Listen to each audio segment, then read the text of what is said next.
Hello everyone, here I am again with my next video, and as you can see on your screen, this very video is related to the literary devices. I have already shared a video related to the same topic.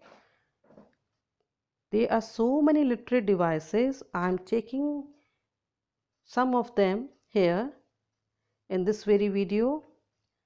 So let us see which literary devices I am going to take. On your screen you have the metaphor. Okay, but before I begin, I want to tell you that literary devices or the poetic devices, or you can call them figures of speech, they are called alankar in Hindi. Literary devices हो या इनको हम figure of speech भी कहते हैं या poetic device भी कहते हैं, इनको हिंदी में अलंकार कहते हैं. ठीक है, आपने हिंदी में ग्रामर में पढ़ा होगा रूपक अलंकार, उपमा अलंकार, अतिशोक्ति अलंकार, मानवीकरण, उत्प्रेक्ष अलंकार, ये सारे के सारे क्या हैं, अलंकार हिंदी में, और इंग्लिश में इनको हम लोग पोएटिक डिवाइस या लिटरेरी डिवाइस कहते हैं. ओके, तो आज हम इस वीडियो में करेंगे मेटाफर. मेटाफर को हिंदी में रूपक अलंकार कहते हैं. अब ये मेटाफर रूपक अलंकार होता क्या है? ये बहुत ही इम्पोर्टेंट डिवाइस है जो पोएट्स अपनी पोएम में यूज़ करते हैं. So metaphor it is a figure of speech that makes an implicit, implied or hidden comparison between two things that are unrelated but which share some common characteristics. Metaphor एक figure of speech है that makes, जो कि है करते implicit, implied और hidden comparison. अब implicit क्या होता है? Implicit means not expressed in a direct way but understood by the people involve. Direct way में ना कह के, डायरेक्ट वे में एक्सप्रेस ना करके इस तरीके से प्रेजेंट किया जाए कि जो लोग इसमें इन्वॉल्व हैं वो उसको समझ जाएं. ठीक है, दैट इज़ इम्प्लिसिट. या ये एक इम्प्लाइड और हिडन कंपैरिजन है. अब इम्प्लाइड क्या होता है? इम्प्लाइड मीन्स इंडिकेटेड और suggested without being directly stated. Indicate किया हो या सजेस्ट किया हो बिना डायरेक्टली कहे, दैट इज़ इम्प्लाइड. तो उसको हम हिडन भी कह सकते हैं. ठीक है, तो एक ये हिडन कंपैरिजन है किसका? दो चीज़ों का. And they are not related, they are unrelated. आपस में उनका कोई संबंध नहीं होता, सेम नहीं होते हैं, लेकिन फिर भी विच शेयर सम कॉमन कैरेक्टरिस्टिक, फिर भी हम उनका कंपैरिजन करते हैं. क्यों करते हैं? क्योंकि उनमें कुछ कॉमन कैरेक्टरिस्टिक्स होती हैं. एक या एक से ज़्यादा कैरेक्टरिस्टिक्स कॉमन हो सकती हैं. Okay, so in other words, दूसरे शब्दों में हम कह सकते हैं कि मेटाफर क्या है? It is a resemblance of two contradictory और different objects is made based on a single और कॉमन कैरेक्टरिस्टिक. तो मेटाफर क्या है? ये एक रिजेम्बलेंस है दो अपोजिट कॉन्ट्राडिक्टरी डिफरेंट ऑब्जेक्ट की. जो रिजेम्बलेंस जो होती है दोनों के बीच में, वो किसी एक सिंगल या कुछ कॉमन कैरेक्टरिस्टिक्स के आधार पर उनके बेस पे वो रिजेम्बलेंस की जाती है, उनको सेम माना जाता है, कंपैरिजन उनके अंदर होता है. ठीक है, तो चलो इस मेटाफर को थोड़ा सा और समझते हैं कुछ एग्जाम्पल्स के साथ. आपके स्क्रीन पे मैंने कुछ एग्जाम्पल्स दे रखे हैं. The snow is a white blanket. अब यहाँ पे जो स्नो है, स्नो हमारी वाइट होती है. स्नो को और वाइट ब्लैंकेट को आपस में हमने कंपेयर कर दिया. ओके, तो दोनों चीज़ों को कंपेयर किए हैं बिना एज और लाइक वर्ड के. एज और लाइक वर्ड से कंपैरिजन होता है, और ये कंपैरिजन हमारी एक और लिटरेरी डिवाइस जिसको हम सिमिली कहते हैं उसमें किया जाता है. मेटाफर में भी कंपैरिजन है, सिमिली में भी कंपैरिजन है. सिमिली में कंपैरिजन एज और लाइक वर्ड यूज़ करके होता है, मेटाफर में विदाउट एज और लाइक होता है. ओके, तो स्नो को हमने और वाइट ब्लैंकेट को आपस में कंपेयर कर दिया और बिना एज और लाइक के, क्योंकि दोनों वाइट हैं. चलो एक और एग्जांपल देखते हैं. He is a shining star. अब ही को जो है हमने एक शाइनिंग स्टार से कंपेयर कर दिया। ही की तुलना किससे की? शाइनिंग स्टार से की। तो वो ही इतना ब्राइट है, इतना टैलेंटेड है कि उसको हमने उस चमकते हुए तारे के साथ उसकी तुलना कर दी, उसका कंपैरिजन कर दिया, उसको शाइनिंग स्टार मान लिया। ठीक है, और एग्जाम्पल देखते हैं। Her long hair was a flowing golden river. अब उसके जो लंबे बाल हैं, लंबे बालों को हमने किससे कंपेयर किया? फ्लोइंग गोल्डन रिवर से। लंबे बाल मीन्स लेंथ बहुत लंबी है, और जो रिवर होती है जो फ्लो करती है उसकी लेंथ भी बहुत लंबी होती है, आगे बढ़ती ही जाती है। ठीक है, so here the long hair they are compared with the flowing river. और देखते हैं आगे, इसको और समझते हैं। Tom's eyes were ice as stared at her. अब टॉम्स की आइज़ को आइस के साथ कंपेयर किया गया है। इन दोनों का कंपैरिजन है, आइज़ और आइस का।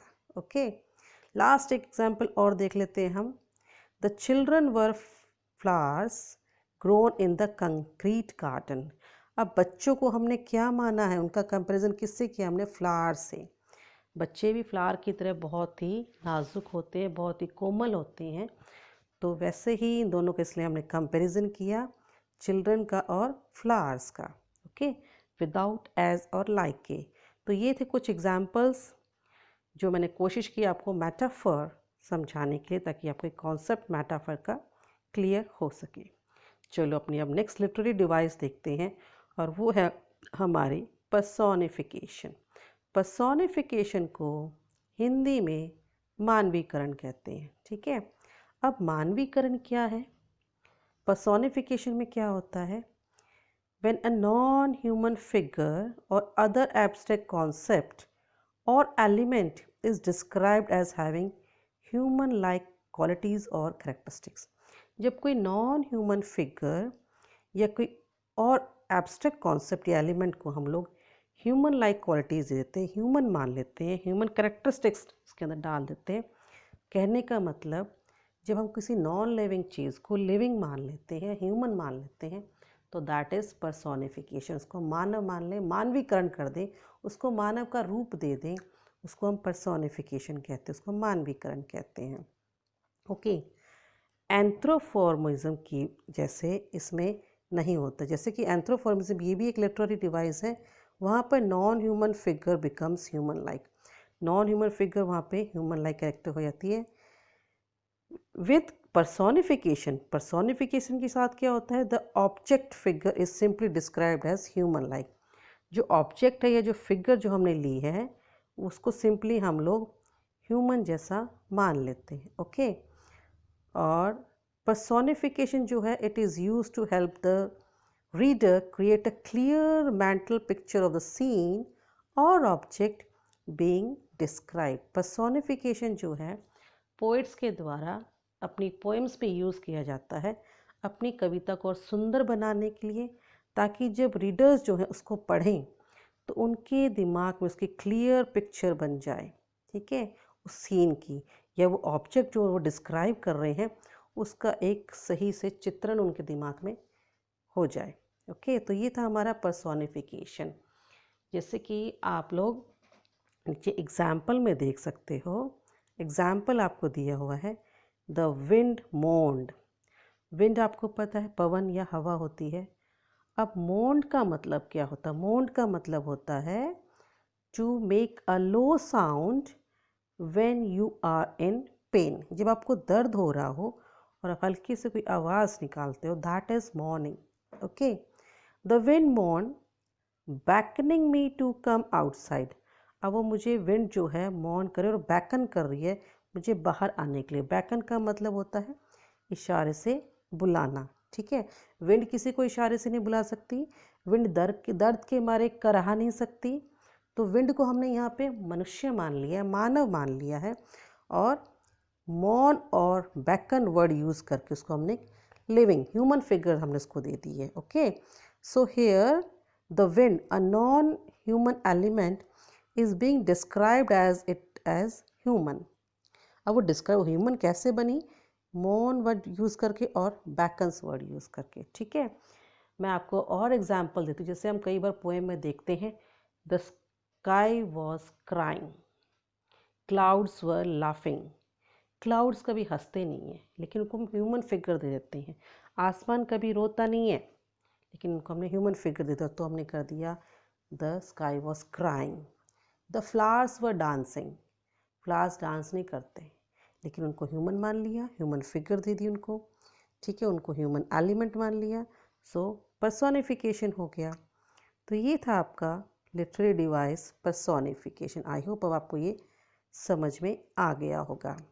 तो आज हमने की पर्सोनिफिकेशन और मेटाफोर, दो बड़ी इंपॉर्टेंट लिटरेरी डिवाइसेस हैं ये।